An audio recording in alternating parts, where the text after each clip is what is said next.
Finding love in your late 30s can prove to be quite a challenge for some, but for Thomas and Sheryl Carns, love came naturally. After being work colleagues for over a year, Sheryl caught Thomas's eye and the two decided to get some lunch. In Siler City, North Carolina. And it was a Friday afternoon, and we were both up there checking a store, and we ran into each other, and we just talked to each other. And I asked Grandma if she would like to go get something to eat.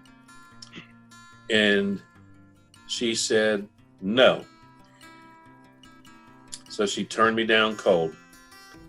Just a few minutes later, Sheryl would have a change of heart and would take Thomas up on his offer. She looked beautiful. She had on this really pretty dress and high heels and that. And she comes up to me and she goes, "Well, I guess I can go get something to eat if you want to." And the first part of me went, yes. And the other part of me went, well, no, I asked you and you said no. But I gave in very willingly. After dating for 1 year, Thomas decided he'd like to spend the rest of his life with Sheryl. I'd put a booklet together, made this little booklet. And I actually even recorded a tape and I had a cassette in the car. And it was Eddie Money's song, 2 Tickets to Paradise. For Thomas, the engagement would need to be something the couple would remember forever. I played my cassette tape, I pulled out my booklet, and then I pulled out the ring and I asked her to marry me. And fortunately, she said yes. Sheryl's 2 sons, Scott and Jeremy, who were only teenagers at the time, had a newfound father figure in their lives. So when we got married, I never wanted the boys to feel uncomfortable. And their dad had dropped out of the picture and didn't, chose not to have anything to do with them.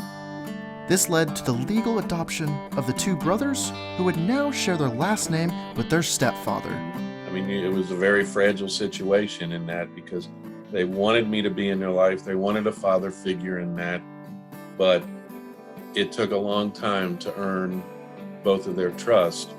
To Thomas Carns, having a legacy beyond his own meant everything to him. He wanted to basically adopt us. He wanted to basically have a legacy to carry forward because we had a different name.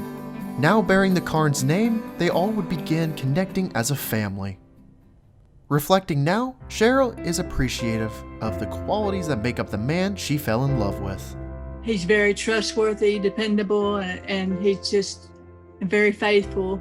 Thomas reminisces on what he calls the best decision of his life. Grandmother is my best friend. There's nobody else that I would really rather be with, even if we're just sitting in a room, being quiet, not doing anything. She's just my favorite person to be with.